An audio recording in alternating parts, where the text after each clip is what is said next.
উত্তর চব্বিশ পরগনার নিউ টাউন সংলগ্ন ঘুনিতে বুধবার সন্ধ্যের পর ভয়ঙ্কর রকমের আগুন লেগে যায়। ওই এলাকার প্রায় 20টির বেশি ঝুপড়ি রয়েছে বলে জানা গিয়েছে। ঘিঞ্জি এলাকা বলে প্রথমে দমকলদের ঢুকতে প্রচুর অসুবিধা হচ্ছিল। ঘটনাস্থলে পৌঁছে রাজ্যের দমকল মন্ত্রী তিনি জানিয়েছেন একাধিক ঝুপড়িতে প্রচুর পরিমাণে দ্রাব্য ছিল, সেই জন্য আগুন আরো তাড়াতাড়ি ছড়িয়ে পড়েছে বলে জানা গিয়েছে। তবে আগুন যাতে বেশি তাড়াতাড়ি না ছড়িয়ে পড়ে তার জন্য তিনি উপযুক্ত পদক্ষেপ নিয়েছে। তিনি 20টির বেশি ইঞ্জিন ব্যবস্থা করেছেন বলে জানিয়েছেন। প্রয়োজন বোধ হলে সমস্ত ইঞ্জিন কাজে লাগাবেন বলে তিনি জানিয়েছেন। দমকল কর্মী জানিয়েছেন সাধারণ মানুষের সহযোগিতায় প্রথমে অসুবিধা হলেও পরে ঘুনির বস্তির মধ্যে দমকল ইঞ্জিন পৌঁছানো সম্ভব হয়েছে। তবে প্রায় 3 ঘন্টা কেটে গেলেও আগুন নেভাতে রীতিমতো হিমশিম খেতে হয়েছে তাদের। পুরো ছাই হয়ে গেছে নিউটনের ঘুনির বস্তি। আজ সকালে বেশ কিছু জায়গায় আগুন জ্বলছে বলে জানা গিয়েছে। সেই আগুন নেভানোর জন্য আজ সকাল থেকে দমকল করে 5টি ইঞ্জিন ব্যবহার করা হয়েছে।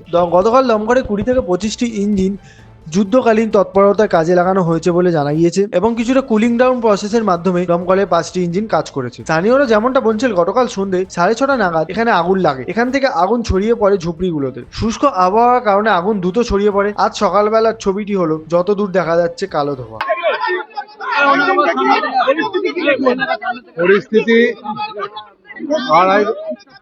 পরিস্থিতি কিছুক্ষণ আগে আগুন লেগেছে, স্থানীয় মানুষরা খুব সহযোগিতা করেছে। আর এখানে আমাদের বিধায়কও আছে, আমি নিজেও এসেছি। আমরা নেট পাম্প 20 করেছি, 20টা গাড়ির ব্যবস্থা এখানে করেছি আমরা। আর এখন অনেকগুলো গাড়ি কাজ করছে, 10 থেকে 12টা গাড়ি কাজ করছে এখানে। আর এখানকার মানুষ খুব সহযোগিতা করেছে। একটা বড় ঘটনা হয়েছে, আগুন লেগেছে। আমরা চেষ্টা করছি তাড়াতাড়ি এটাকে কন্ট্রোল করতে।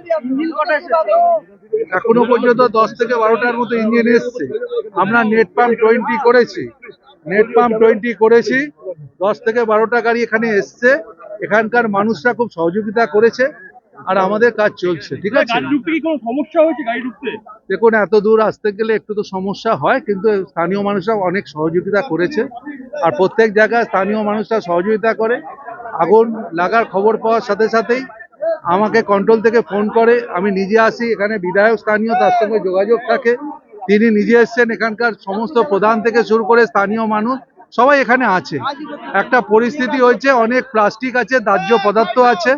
এটা কন্ট্রোলে তো একটু সময় লাগবে, কিন্তু আগুন আর বাড়বে না এটুকু বলতে পারি।